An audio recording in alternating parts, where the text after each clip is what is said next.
en charge de l'enseignement supérieur, de la recherche, de l'innovation et de l'espace. Je crois que ce qui est important, c'est que l'on lutte contre toutes les discriminations. Et évidemment, l'homophobie est une discrimination contre laquelle il faut lutter. Au-delà de l'homophobie, je pense que ce qui est essentiel, c'est que chacun trouve sa place dans la société, comme il est, comme il se sent bien. Et c'est aussi évidemment une part importante de ce que je fais au sein du ministère pour accompagner les étudiants, pour que justement ils se sentent bien dans leur vie. Connaissez-vous l'action Le Refuge et ses actions ? Oui, c'est à la fois des actions qui sont extrêmement importantes. C'est pour ça que je tiens à ce que les services du ministère et notamment les CROUS puissent aider cette association. Et dans le même temps, ce que cette association met en lumière, c'est la difficulté qu'ont les jeunes à parfois avoir des relations avec leurs parents qui leur permettent d'évoquer ces sujets-là avec eux.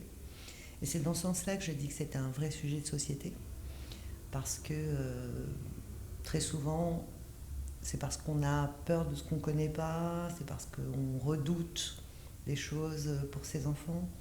Et je crois que plus on sortira de cette espèce de tabou, de bien-pensance, mieux ce sera.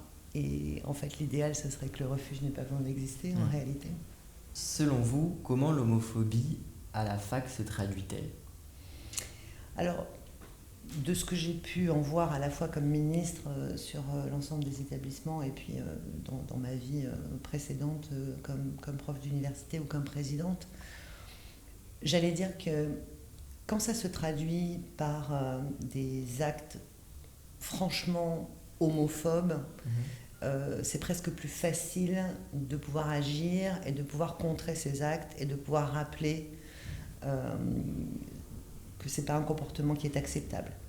Là où c'est plus compliqué, c'est quand c'est insidieux, quand c'est sur le mode de la moquerie, qui cherche parfois à se faire passer pour de l'humour. Et là, c'est plus compliqué, et c'est plus compliqué pour tout le monde, parce que d'abord, c'est difficile à qualifier, parce que la personne qui subit ces agressions peut aussi avoir peur d'être stigmatisée ou exclue de son groupe, et donc elle va parfois accepter des choses, même si ça la blesse, elle ne va pas savoir à qui en parler. Il y a des impacts qui sont extrêmement lourds. Il y a des statistiques qui font état de jeunes qui se sentent obligés de quitter leur ville, des jeunes qui pensent à se suicider. Alors,